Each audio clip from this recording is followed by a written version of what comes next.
How many of you have noticed that we are experiencing a little bit of division in our country right now? Right? I think that's something we can all agree on. We're very polarized. You're either here or you're here, and that gray area in between is rapidly disappearing. If we are going to survive as a species, we need to get back to that gray area where everyone is entitled to their opinions, their beliefs, and their way of doing things. It sounds like a daunting task at this point. I believe there is a step that each of us can take that will help us get there much more quickly than we think it will take. I believe that step is for each of us as individuals to start practicing radical self-responsibility.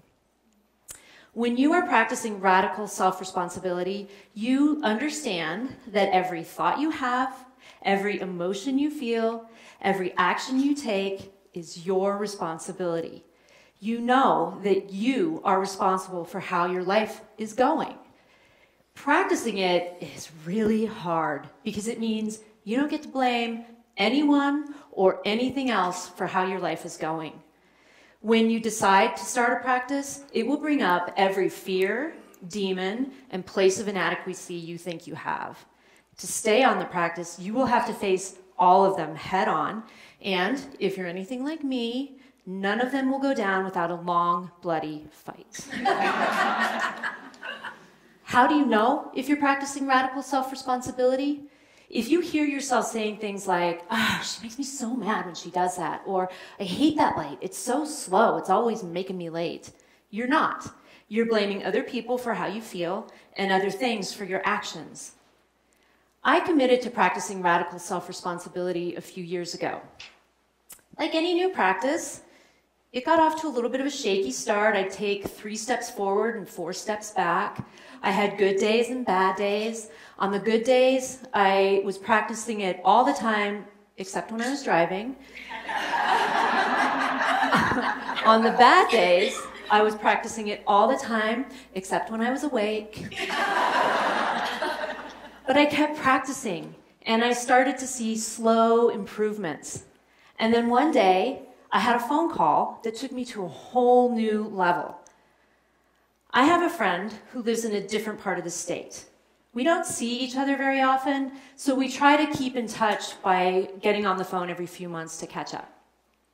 It was during one of these phone calls that I told her there was this television show I thought she should check out. As I began to describe it, she said, "This sounds a lot like some trauma that I've experienced in my life that I'm working through right now. I don't think it would be a good idea for me to watch this."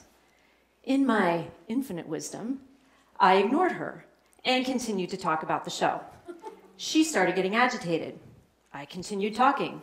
She got so agitated that she screamed into the phone, "I don't ever want to talk about this again," and hung up on me. I was dumbfounded. What just happened? I spent the rest of the afternoon trying to figure out how this was her fault. She's dramatic, she overreacts, she's difficult. I did not sleep a wink that night as I continued to find a way to blame her for this. I was still at it the next morning when I went for my hike with my dog, when about halfway through the hike, the voice in my head that I like to call the unicorn, because it's elusive, and I'm not entirely sure it's real, said to me, "You messed up. You need to apologize." This literally stopped me in my tracks. As I thought about it, I realized the unicorn was right. This showed me that my biggest obstacle in practicing radical self-responsibility is admitting when I've done something wrong. I really don't like doing that. I have no problem apologizing. It's getting to the place where I know that I've done something I need to apologize for that's hard for me. I went home, typed out an email apology, called her a few days later when she was ready. We had a great discussion, and if anything, we're better friends now for it. This leveled me up in the radical self-responsibility game. At this point, I got excited and motivated. How can I challenge myself more on a daily basis? The answer was so easy. Facebook. How many of you, raise your hand, have or had friends on Facebook who have political opinions that are the exact opposite of yours? Most of us. I have a friend who I went to high school with. We actually have a lot in common. We both love dogs, we love being in nature, we both have a wicked dry sense of humor, and she's on this end of the spectrum and I'm on this end of the spectrum. Before I started practicing radical self-responsibility, whenever she would post something political, my little internal warrior would get fired up, I'd sit down in front of my keyboard and start a war of words with her. This war never really ended, didn't go well for either one of us, and always left me feeling dirty and icky. After I had leveled up in my practice, I might have engaged in one more battle just to make sure. And again, it didn't go well, and I was left feeling icky. I was thinking about it on my walk the next morning, wondering, why do I do this? Why do I feel the need to engage like this? The unicorn piped in, it's because you need people to know you're right, and that they're idiots if they don't agree with you. The unicorn was speaking truth. So then I thought, well, how do I stop doing it? I don't like the way it makes me feel. The unicorn, who was in a very chatty mood that day, not so elusive, said, and I love the way the unicorn worded this, is there any way that you could possibly allow for the fact that maybe she's right? And the answer to that was, no, I'm not there yet. So then the unicorn said, all right, is there any way that you can just allow her to have her opinion without having to show her why you're right and why she's an idiot for believing that? And I thought, yeah, I can probably do that. And I instantly felt a sense of relief because it meant I could give up this self-imposed mission I was on to make sure that everybody believed the way that I believed and knew that I was right and knew they were an idiot if they didn't believe that I was right. Now I find I can scroll through my Facebook feed and either ignore those political posts, or if I'm feeling frisky, I'll stop and read one of them, just so I can practice to see what it feels like just being okay without having to engage them on that. At this point in my practice, I feel like I've reached the level of radically self-responsible badass. It's a thing. The unicorn and I made it up.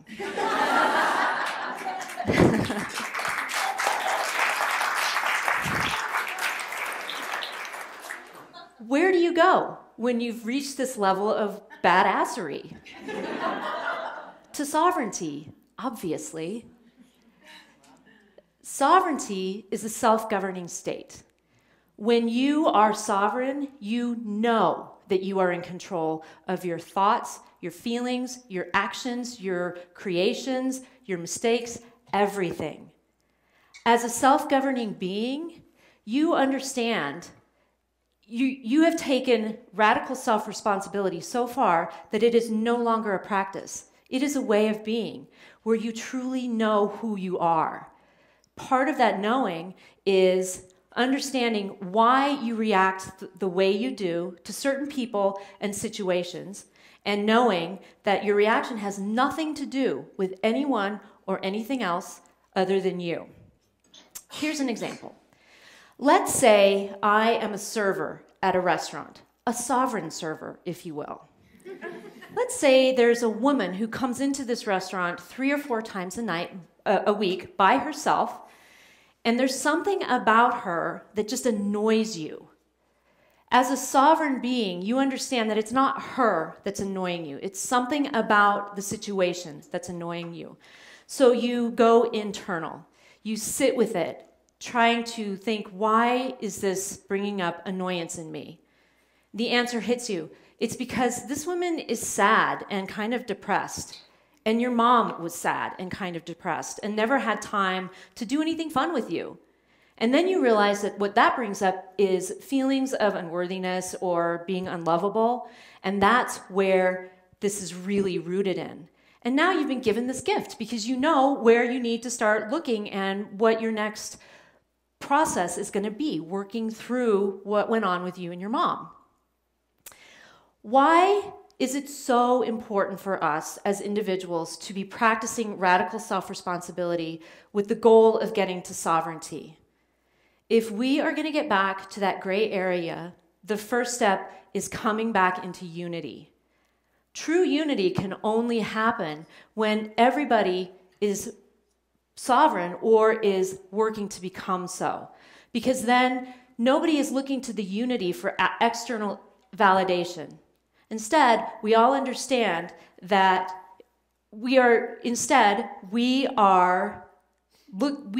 that we are resourced. The unity is not going to give us our happiness, is not going to fulfill us, is not going to fix us. We have to do that for ourselves.